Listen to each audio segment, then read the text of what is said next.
బుచ్చిరెడ్డిపాలెం మండలంలోని ప్రముఖ పుణ్యక్షేత్రమైన జొన్నవాడలోని శ్రీ మల్లికార్జున స్వామి సమేత కామాక్షితాయి ఆలయంలో చోళ అమావాస్యని పురస్కరించుకుని ప్రత్యేక పూజలు నిర్వహించారు.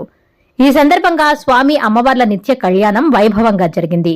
ఈ కార్యక్రమానికి ఉభయకర్తలుగా జొన్నవాడ కామాక్షితాయి ఆలయ మాజీ చైర్మన్ పుట్టా సుబ్రహ్మణ్యం నాయుడు, కౌన్సిలర్ లక్ష్మీకాంతమ్మ దంపతులు ఉభయకర్తలుగా వ్యవహరించారు. ముందుగా అర్చకులు స్వామి అమ్మవార్లను పరిమళ పుష్పాలతో అలంకరించి ప్రత్యేక మండపంలో కొలువుదీర్చారు.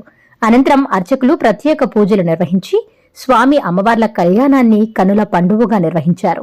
ఈ సందర్భంగా భక్తులు పెద్ద ఎత్తున పాల్గొని స్వామి అమ్మవార్ల కళ్యాణాన్ని తిలకించి తరించారు. కళ్యాణం అనంతరం స్వామివారి ప్రాకారోత్సవం జరిగింది. ఈ సందర్భంగా పుట్టా సుబ్రహ్మణ్యం నాయుడు మాట్లాడుతూ, చోళ అమావాస్య నాడు స్వామి అమ్మవార్ల కళ్యాణం జరిపించడంతో ప్రజలందరికీ మేలు జరుగుతుందన్నారు. ఎంపీ వేమిరెడ్డి ప్రభాకర్ రెడ్డికి, ఎమ్మెల్యే వేమిరెడ్డి ప్రశాంతిరెడ్డికి స్వామి అమ్మవార్ల ఆశీస్సులు ఉండాలని ఆయన ఆకాంక్షించారు.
అందరికీ నమస్కారం.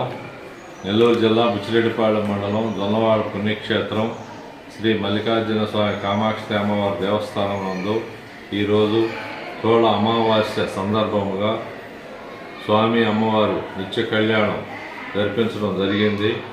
ఈ అమావాస్య రోజు స్వామి అమ్మవారికి కళ్యాణం చేయిస్తే మనకు కానీ, మన బిడ్డలకు కానీ, దేశానికి కానీ అందరికి కూడా మంచి జరగద్దని మన సాంప్రదాయం. అలాగే శ్రీ ప్రశాంతమ్మ గారు, వేమిరెడ్డి ప్రభాకరన్న గారు అందరూ కూడా బాగుండాలని మనస్ఫూర్తిగా కోరుకుంటూ ఈరోజు ఈ చోళ అమావాస్య రోజు మేము నిత్య కళ్యాణం చేయించడం జరిగింది. మన స్వాములు కానీ, స్టాఫ్ కానీ అందరి సమక్షంలో దేదీప్యమానంగా ఈ కళ్యాణోత్సవం జరిపించడం జరిగింది. ముఖ్యంగా స్వామి అమ్మవారి కళ్యాణం కూడా బ్రహ్మోత్సవంలో అమావాస్య రోజే జరగద్ది. అందువల్ల ఈరోజు అమావాస్య రోజు మేము దంపతులిద్దరం కూడా కూర్చొని ఈ కళ్యాణ మహోత్సవం జరిపించడం జరిగింది. అందరికీ నమస్కారం.